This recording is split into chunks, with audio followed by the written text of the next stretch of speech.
ನಮಸ್ಕಾರ ಸ್ನೇಹಿತರೆ, ನಿಮ್ಗೆಲ್ಲ ಗೊತ್ತೇ ಇದೆ. ಇದೇ 23 ಜುಲೈ 2024ರಂದು ನಿರ್ಮಲಾ ಸೀತಾರಾಮನ್ ತಮ್ಮ ಬಜೆಟ್ ನ ಘೋಷಿಸಿದ್ದಾರೆ.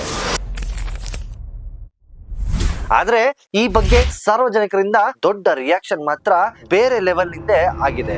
ದೇಶದ ಅತಿ ದೊಡ್ಡ ಮೋದಿ ಬೆಂಬಲಿಗರು ಸಹ ಸರ್ಕಾರದ ವಿರುದ್ಧ ತಮ್ಮ ಆಕ್ರೋಶವನ್ನು ವ್ಯಕ್ತಪಡಿಸಲು ಪ್ರಾರಂಭಿಸಿದರು. ನೀವು ಒಮ್ಮೆ ಈ ಟ್ವೀಟ್ ಗಳನ್ನು ಗಮನಿಸಿ.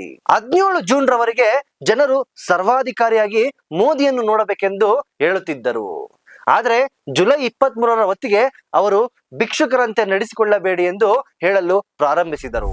ಜೂನ್ 9ರವರೆಗೆ ಈಗ ನಾನು ಶಾಂತಿಯುತವಾಗಿ ಸಾಯಬಹುದು ಎಂದು ಹೇಳುತ್ತಿದ್ದವರು ಇದೀಗ 23 ಜುಲೈ 2024ರ ಹೊತ್ತಿಗೆ ತೆರಿಗೆ ಸಮಸ್ಯೆಗಳ ವಿಷಯದಲ್ಲಿ ನಾನು ನೋಡಿದ ಅತ್ಯಂತ ಕೆಟ್ಟ ಸರ್ಕಾರ ಎಂದು ಹೇಳಿದ್ದಾರೆ. ಖ್ಯಾತ ಹಾಸ್ಯ ನಟ ಅಭಿಜಿತ್ ಗಂಗೋಲಿ ಅವರ ಟ್ವೀಟ್ ಬಹಳ ವೈರಲ್ ಆಯಿತು. ಬನ್ನಿ ಆ ಟ್ವೀಟ್ ನಲ್ಲಿ ಏನಿದೆ ಅಂತ ನೋಡೋಣ.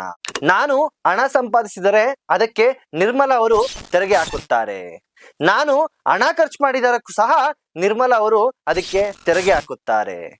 ನಾನು ಹಣ ಸಂಪಾದನೆ ಮಾಡದೇ ಇದ್ದರೂ ಹಾಗೆ ಉಳಿಸಿಕೊಂಡಿದ್ದರೂ ನಿರ್ಮಲಾ ಅವರು ಅದಕ್ಕೂ ಕೂಡ ತೆರಿಗೆ ಹಾಕುತ್ತಾರೆ. ಒಂದು ಒಳ್ಳೆ ವಿಷಯ ಏನಂದ್ರೆ, ನಾನು ತೆರಿಗೆ ಕಟ್ಟಿದ್ದರೂ ಅದಕ್ಕೆ ಹೆಚ್ಚುವರಿ ಸೆಸ್ ಹಾಕಿ ಮತ್ತೆ ನಿರ್ಮಲಾ ಅವರು ತೆರಿಗೆ ಹಾಕುತ್ತಾರೆ.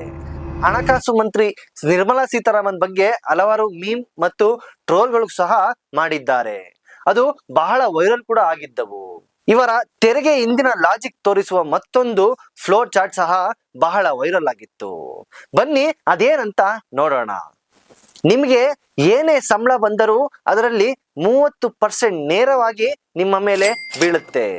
ನೀವೇನಾದ್ರೂ ಉಳಿದ ಮೊತ್ತವನ್ನು ಹೂಡಿಕೆ ಮಾಡಿದ್ದರೆ, ನಿಮ್ಮ ಹೂಡಿಕೆ ಏನಾದ್ರೂ ಬಹಳ ಬೇಗ ಆದಾಯ ಶುರು ಮಾಡಿದ್ದರೆ ಅದರಲ್ಲಿ ಸಹ 20% ತೆರಿಗೆ ಹಾಕುತ್ತಾರೆ. ಒಂದು ವೇಳೆ ನಿಮ್ಮ ಹೂಡಿಕೆ ಬಹಳ ನಿಧಾನವಾಗಿ ಲಾಭ ಕೊಟ್ಟರೆ ಅದಕ್ಕೂ ಸಹ 12.5% ತೆರಿಗೆ ನಿಮ್ಮ ಮೇಲೆ ಹಾಕುತ್ತಾರೆ.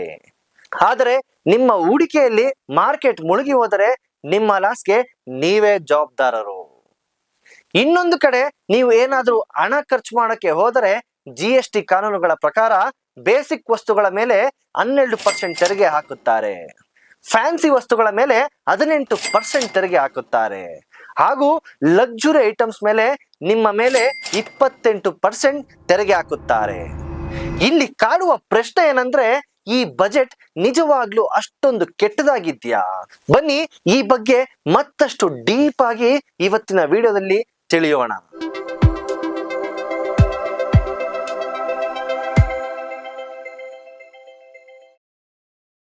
ಇನ್ನು ಶುರು ಮಾಡೋದಾದ್ರೆ, ಸಾರ್ವಜನಿಕ ವಲಯದಲ್ಲಿ ತುಂಬಾ ಟೀಕೆಗೆ ಗುರಿಯಾದ ವಿಷಯ ಏನಂದ್ರೆ ಅದು ಕ್ಯಾಪಿಟಲ್ ಗೇನ್ ಟ್ಯಾಕ್ಸ್.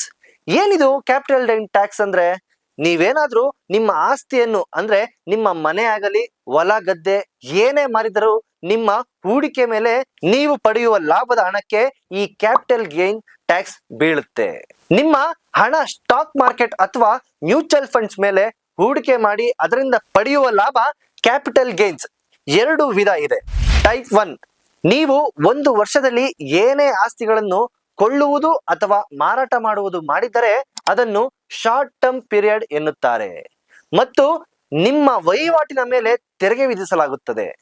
ಇದನ್ನೇ ಶಾರ್ಟ್ ಆಗಿ ಶಾರ್ಟ್ ಟರ್ಮ್ ಟ್ಯಾಕ್ಸ್ ಗೇನ್ಸ್ ಎನ್ನುತ್ತಾರೆ. ನೀವು ಏನಾದರೂ ನಿಮ್ಮ ಹೂಡಿಕೆಯನ್ನು 1 ವರ್ಷದ ಮೇಲೆ ಹೋಲ್ಡ್ ಮಾಡಿದ್ದಾರೆ ಅದನ್ನು ಲಾಂಗ್ ಟರ್ಮ್ ಪೀರಿಯಡ್ ಎನ್ನುತ್ತಾರೆ. ಇಂತಹ ಸಮಯದಲ್ಲಿ ನಿಮ್ಮ ವಹಿವಾಟಿನ ಮೇಲೆ ಹೂಡುವ ತೆರಿಗೆಯ long term capital gain tax ಅಂತ ಹೇಳ್ತಾರೆ. ಆದ್ರೆ ಈ ಒಂದು ಹೊಸ ಬಜೆಟ್ ನಲ್ಲಿ ಸರ್ಕಾರ ಏನು ಮಾಡಿದೆ ಅಂದರೆ ಈ 2 ಟ್ಯಾಕ್ಸ್ ಗಳನ್ನ ಹೆಚ್ಚಳ ಮಾಡಿದೆ. Short term capital gain tax ನ 5% ಹೆಚ್ಚಳ ಮಾಡಿದೆ. ಈ ಮುಂದೆ ಇದು 15% ಇತ್ತು, ಇದೀಗ ಇದು 20%ಗೆ ಏರಿಕೆ ಆಗಿದೆ. ಲಾಂಗ್ ಟರ್ಮ್ ಗೇನ್ 2.5% ಹೆಚ್ಚಳ ಮಾಡಿದೆ. ಈ ಮೊದಲು 10% ಇತ್ತು, ಇದೀಗ 12.5% ಏರಿಕೆ ಆಗಿದೆ. ಈ ವೇಳೆ ಸರ್ಕಾರ ಕ್ಯಾಪಿಟಲ್ ಗೇನ್ ಟ್ಯಾಕ್ಸ್ ವಿನಾಯಿತಿ ಮಿತಿಯನ್ನು ಸಹ ಏರಿಕೆ ಮಾಡಿದೆ.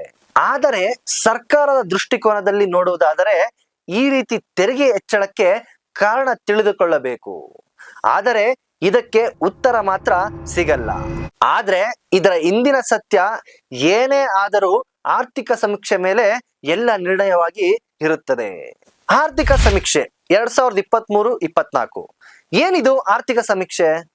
ಆರ್ಥಿಕ ಸಮೀಕ್ಷೆ ಏನು ಗೊತ್ತಿಲ್ಲದವರಿಗೆ ಹೇಳುವುದಾದರೆ ಇದು ವಾರ್ಷಿಕ ವರದಿಯಾಗಿದ್ದು ಬಜೆಟ್ಗಿಂತ ಮೊದಲು ಪ್ರತಿ ವರ್ಷವೂ ಸಿದ್ಧಪಡಿಸಲಾಗುತ್ತದೆ. ಇದು ಆರ್ಥಿಕ ವ್ಯವಹಾರಗಳ ಇಲಾಖೆ, ಡಿಪಾರ್ಟ್ಮೆಂಟ್ ಆಫ್ ಎಕನಾಮಿಕ್ ಅಫೇರ್ಸ್, ಆರ್ಥಿಕ ವಿಭಾಗದ ಎಕನಾಮಿಕ್ ಡಿವಿಷನ್ ಮೂಲಕ ಚೀಫ್ ಎಕನಾಮಿಕ್ ಅಡ್ವೈಸರ್, ಮುಖ್ಯ ಆರ್ಥಿಕ ಸಲಹೆಗಾರರ ಮಾರ್ಗದರ್ಶನದಲ್ಲಿ ಇದು ರಚಿಸಲಾಗುತ್ತದೆ. ಜುಲೈ 22ರಂದು ಬಜೆಟ್ ಮಂಡನೆಯಾದ ದಿನದ ಮುಂಚಿನ ದಿನ ಆರ್ಥಿಕ ಸಮೀಕ್ಷೆಯನ್ನು ಸಂಸತ್ನ ಮುಂದೆ ಪ್ರಸ್ತಾಪಿಸಲಾಗುತ್ತದೆ. ಈ ಸಮೀಕ್ಷೆಯ 65ನೇ ಪುಟವನ್ನು ನೋಡಿ. ಅದರಲ್ಲಿ ಸ್ಪಷ್ಟವಾಗಿ ಬರೆಯಲಾಗಿದೆ, if equity market claims on the real economy are excessively high.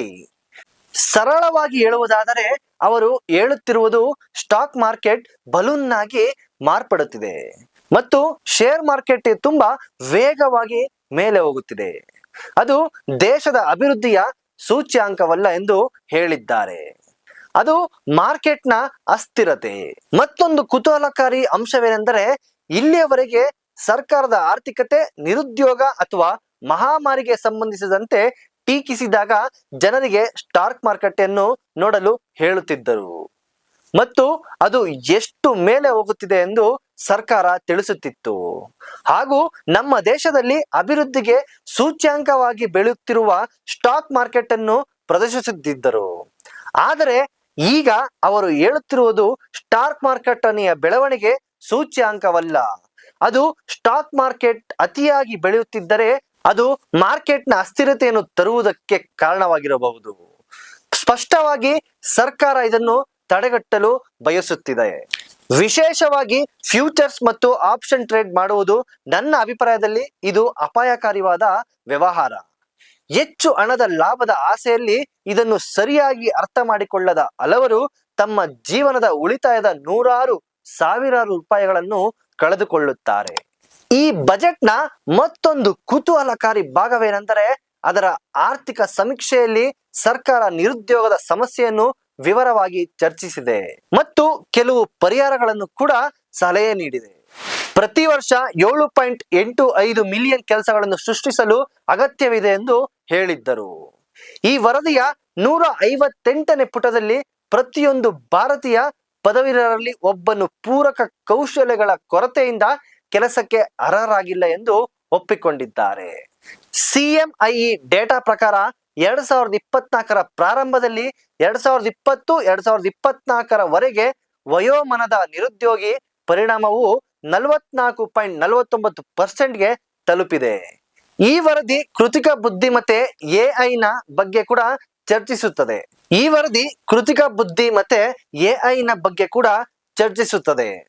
ಅದು ಹೇಗೆ ಕೃತಕ ಬುದ್ಧಿಮತ್ತೆ ಹೆಚ್ಚು ಅನಿಶ್ಚಿತೆಯನ್ನು ಉಂಟು ಮಾಡುತ್ತದೆ ಎಂಬುದನ್ನು ಉಲ್ಲೇಖಿಸುತ್ತದೆ ಮತ್ತು ಪ್ರತಿಯೊಂದು ಕೌಶಲ್ಯದ ಮಟ್ಟದಲ್ಲಿ ಕಡಿಮೆ ಕೌಶಲ್ಯದ ಮಟ್ಟದ ಕಾರ್ಮಿಕ ಅಥವಾ ಹೆಚ್ಚಿನ ಕೌಶಲ್ಯದ ಮಟ್ಟದ ಕಾರ್ಮಿಕ ಯಾರೇ ಆಗಲಿ ಕೃತಕ ಬುದ್ಧಿಮತ್ತೆ ಅದೀರ್ಘಮಾನದ ಪ್ರತಿಯೊಬ್ಬರ ಕೆಲಸದ ಬಗ್ಗೆ ಇನ್ಸೆಕ್ಯೂರಿಟಿ ಇದೆ. ಕೃತಕ ಬುದ್ಧಿಮತ್ತೆ ಕೆಲಸದ ಭವಿಷ್ಯದ ಬಗ್ಗೆ ದೊಡ್ಡ ಅಡ್ಡಿ ಕೂಡ ಇದೆ.